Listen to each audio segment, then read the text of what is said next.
Hello everybody, we're going to do a quick session 0 with our newest Dad Bod member.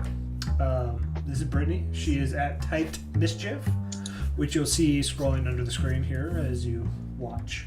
But yeah, she's our newest member. Super excited. She's played a couple one-shots. Anything you want to say? Nope, just I'm super excited and super nervous, and if everybody can be nice to me for at least the first time around, that'd be great, but then after that you can be like 100% mean to me. DMs are never nice. Yeah, that's true. That's very true. So to get into the session 0, why don't you give me a quick backstory of your character Alesta? Yeah, sure. So I don't know how deeply I want to go into detail because it would be pretty cool if those kind of came out. Yeah, no, leave some suspense for character growth during the campaign. All right, sounds good. So long story short, Alesta is a Yuan-Ti pureblood. The way that Yuan-Ti purebloods came into existence was essentially they were once human, and then several hundred or thousands of years ago, there was some sort of dark ritual involving human flesh and snake flesh that created the Yuan-Ti purebloods. So enter initially human Alesta Vasco. She is a paladin. She is pretty well known amongst the followers of Tyr, which is her patron, or who was her patron. And she was sent up to discover or, kind of look around some sort of dark magic. And through no fault of her own, maybe some fault of her own, but accidentally, she stumbled upon a temple where eventually she had to, consume human flesh of some sort to survive, and there were only snakes to eat. So upon actually completing that, she underwent the transition of a Yuan-Ti pureblood, which would be the first time that somebody's done that in centuries. The shame of what she had to do to actually become Yuan-Ti, which wasn't her intent at all, but the action made it enough so that she was like, hey, I don't really want to be here anymore. I don't deserve this. So she yeets out, heads on her way to Waterdeep.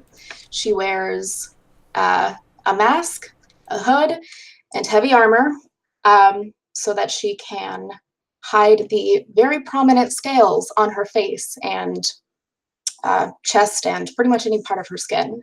So she's essentially a paladin who's on a redemption path now, kind of a fallen from grace paladin.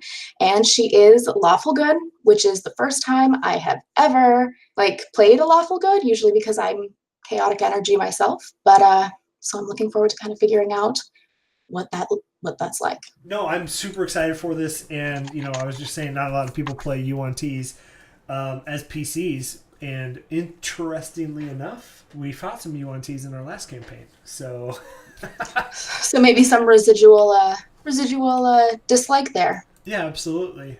So we kind of went over the physical appearance. Is there any other special things you want to highlight with that?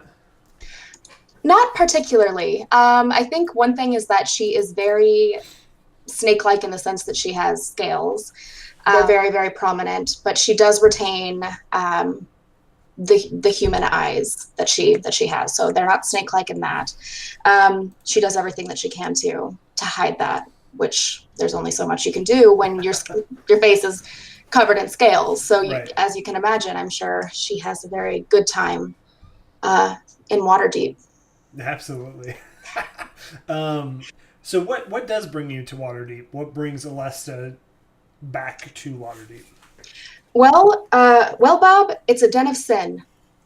And not that she's one of those, I'll free the sinners, but a lot more that she, on her redemption path was kind of hey, she feels compelled to do good and to do what she can to kind of redeem herself, at least in her own eyes, even if, other people that she once knew wouldn't be as harsh on her as she might have been. Sure. And so Waterdeep is definitely a area where there is big wage disparity, amongst people who are starving, people who are hurting, especially in the wintertime. And for a paladin who's hoping to, retain humanity, in some aspects, seemed like the right kind of place to go. I'm excited. I honestly, I can't explain to you just enough how excited I am for this. Adding a new character is always fun. So what traits would you say really define Alesta? Yeah. Oh gosh, that's such a good question. So she was the type that was insufferable. You know those insufferable paladins? She once was one of them. But I think the thing that defines her the most now is kind of the fact that she feels fallen in some degree, kind of like a fallen angel, fallen paladin. She doesn't view herself like that. Her ego is not that big. A big thing is that she has taken a vow of poverty, so she will not use any form of gold, because I like playing games on hard mode apparently. She does not use gold for any sort of selfish purposes. She relies entirely on if someone were to give her something or offer her something, and even then she's a bit of a self-punisher, so she might not even accept it. Yeah, it's gonna be great. But yeah, I think that the big thing is that she remembers she had a really good life before this happened. She remembers the beauty of that, and she remembers the beauty of the world, and she wants to give that to others, because she feels like she cannot retain that or go back to that. She's a bit of an edgelord. Sure. Yeah, no, we all are at some point. So you did kind of touch on this, but specifically flaws that Alesta may have? Yeah, okay. I think that her biggest flaw is sort of that she has this unwavering idea of what good is, and what it is to do good. Right. I also think that the degree to which she has set herself up to where she needs to redeem herself, but also dubbed herself as irredeemable, can certainly be a flaw. And I mean, she doesn't take money, Alesta. Just go get a bed at an inn. Take a bath sometimes. Today. Not today. Yeah, kind of stinky character. Yes, she smells like a donkey right now. She's sleeping in a barn. She smells like a donkey. I mean, which is totally okay. Don't we all? Some of us. At some point? Yeah, sure. I know, so I do.